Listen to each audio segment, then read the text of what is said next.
Greater Hyderabad నగరాన్ని నలువైపులా విస్తరించేందుకు తెలంగాణ ప్రభుత్వం కసరత్తు చేస్తోంది. రాబోయే 30-40 ఏళ్ల అవసరాలను తీర్చడంతో పాటు దేశ విదేశీ నగరాలను మించి వృద్ధి నమోదయ్యేలా హైదరాబాద్ను డెవలప్ చేయాలని సర్కార్ భావిస్తోంది. దీనికోసం 2050 మాస్టర్ ప్లాన్కు రూపకల్పన చేయాలని ప్రభుత్వం ప్లాన్ చేస్తోంది. ఇప్పటికే దీనికోసం అన్ని విభాగాలను సమాయత్తం చేసింది. జీహెచ్ఎంసీకి ఒక మాస్టర్ ప్లాన్, హెచ్ఎండిఏకు మరో master plan, Cyberabad development authority, Hyderabad airport development authority వంటి పలు ప్రణాళికలను ప్రభుత్వం ఇప్పటివరకు అమలు చేస్తోంది. వాటన్నిటి స్థానంలో సమగ్ర ప్లాన్ను తీసుకొచ్చేందుకు సర్కారు ప్రణాళికలు సిద్ధం చేస్తోంది.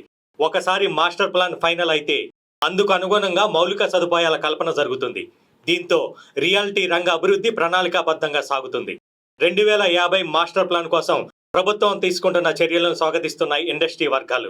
ఎక్కడెక్కడ ఎలాంటి అభివృద్ధికి భూములు కేటాయిస్తారనేది ముందుగానే తెలుస్తుంది.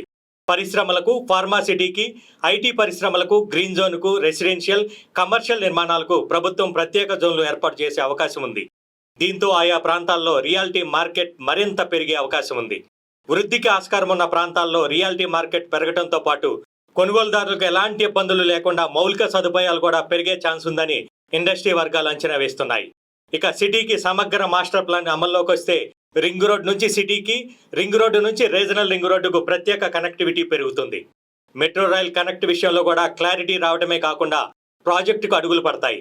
వీటితో పాటు విద్యుత్, త్రాగునీటి సరఫరా వంటి మౌలిక విషయాల్లో ప్రభుత్వం మాస్టర్ ప్లాన్ ప్రకారం డెవలప్ చేయాల్సి ఉంటుంది.